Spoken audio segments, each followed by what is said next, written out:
Assalamualaikum. Important पाव खर अदुम मयाम दा थमजरमगे यामने important ओइबा update नि कनोमगी बॉर्डर दा इजिप्ट की बॉर्डर दा हुजी याम साथेना लानमी सी याम साथेना संगलेगा हुजी लाइबगी वानी असिदा मखोइगी टैंक अदराइदी एयर डिफेंस कम से कम मी लानमी लिसिंग निफुरोम हुजी की बॉर्डर से दा लाइबगी वानी को मखोइगी हुजी की पाव मखैज रायरसे असि करिगना दा साइगी गजा मनुंगदगी मियोइ मखैसे लोइना रफारमदगी थुरकपा रफा तमना तांजलकपा मियोइ लाख तरा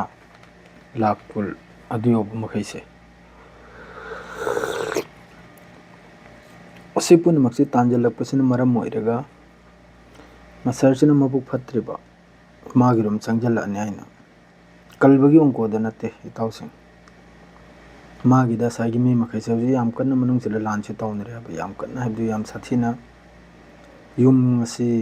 लिसिंग अमनि डिस्ट्रॉय तौखरेसे युम लिसिंग अमा दु मखोरमदा चंगजलकनिरा हाइना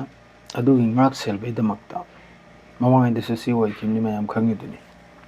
हौजिकसु अमक्का टैंक एयर डिफेंस अदराइदी व्हीकल असिना चिंगबा लानमी मी लिसिंग निफु पूरा हौजिकि सिनाई से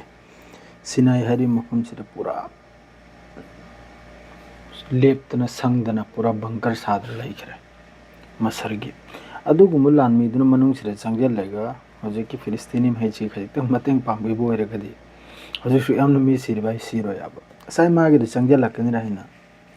चंगजलक्तना बायना दु ngak सेलिमना येंगम होइगी इमान से इताउसे पाउसे डिटेल्स ता होरे लाइव ता फजना लाउना हाइगे हौजिकना बो दुम पोसे खंगहलम मयामदा दुगी मतुंगदा ईरान दगी अमक स्टेटमेंट अम लाए स्टेट ऑफ हार्मस थिंगबगी सिदा हारिसिना बो सिगी थिंगबगी वासी फोंदोरकपदा थाव ममल से अखोइगी क्रूड ऑयल हाइब्र करे असि बैरल द लुपा सनी फाव डॉलर द योखबी चांस लैसिन अदुगा कंट्री कोंगा यमा असि न मरम ओइरगा इकोनॉमी से पूरा डिस्ट्रॉय पूरा मांगखिबा असि ओइनिसिन असिगी वाफम से मखोइगी पार्लियामेंट दा नहन निमित 13 गी लान तौनबदा असिगी वाफम से थांगतना लैबनाबा दु मखोइगी दे हजु फावबा अदुगी वाफम दो हजु फाव मखोइगी दगी ग्राउंड ओइरक्त्रेबा एप्रूव ओइरक्प तारगदि सोयदम के थिंगिनी फिफमना चारक्त्रेदि थिंगिनी सोमदा यमनगिसु लैरिबा पार्टी या हुटी है मांगबगी फिफम लादि सोयदम के अदुमदा ताइनरकनाबा सोयदम के थिंग हाइरकनाबा मादरेदि हजि इजराइल कार्ड्स मखोइगी हजिकि डिफेंस मिनिस्टर आइना नोवा चुप हुइगुमननि खोंगखरिबा कैनमबु हतकने आइना ईरान के सुप्रीम लीडर बु ngasi सो अमक्का अदुमदा खोंगना त लैखरिबनि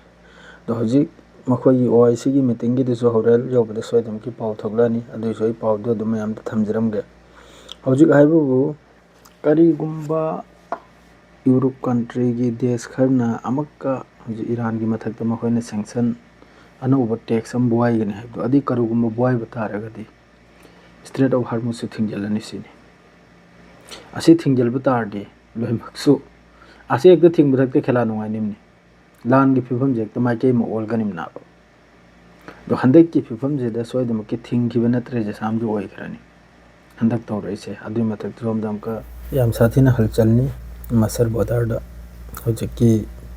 सोमदा गजा मनुंग द ग्राउंड पर्सन सिगी मरम ओइरगा अदोमद मी चंगजलकनि रायना लानमी मयाम परेग वन लेभन्दना